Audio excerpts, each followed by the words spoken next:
Bonjour à tous, alors l'info du jour c'est ça. Ce jeudi 14 décembre, le rapport sur les inégalités mondiales 2018 a été publié.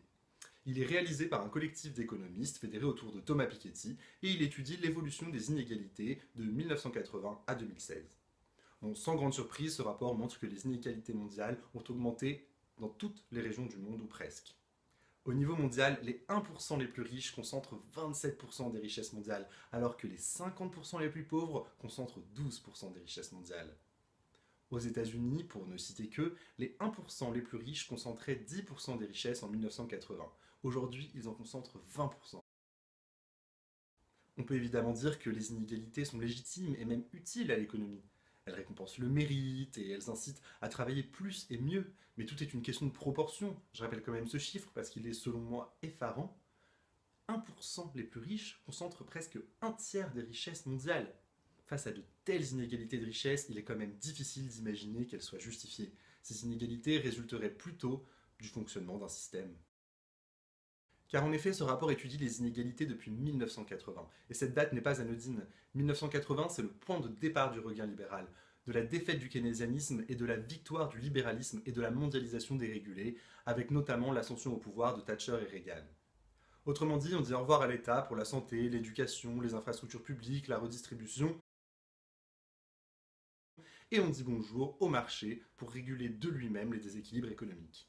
Force est de constater que le marché n'est pas si efficient que cela.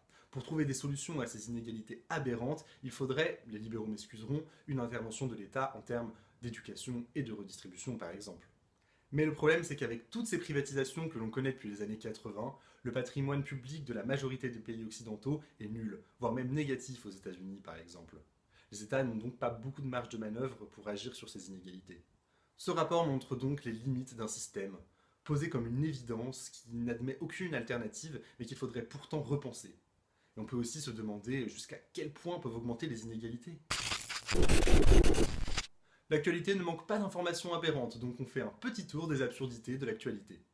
Une militante d'attaque, Nicole Briand, est convoquée le 6 février au tribunal de grande instance pour une action citoyenne pacifique de fauchage de chaises dans les agences BNP Paribas réalisée en 2016. Cette action était une protestation contre la banque championne de l'évasion fiscale. Alors que les scandales sur l'évasion fiscale s'enchaînent, Panama Papers, Paradise Papers, l'État préfère manifestement sanctionner ceux qui dénoncent l'évasion fiscale plutôt que ceux qui la perpétuent.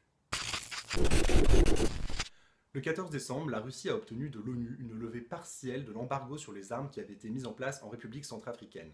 La Russie va donc livrer d'ici lundi des armes en République centrafricaine. Si les armes seront délivrées gratuitement, la Russie ne cache pas son intérêt d'exploiter en échange les ressources minières du pays. Favoriser les guerres pour s'accaparer les ressources, ça ne dérange définitivement personne, et l'ONU non plus. L'ingérence a encore de beaux jours devant elle.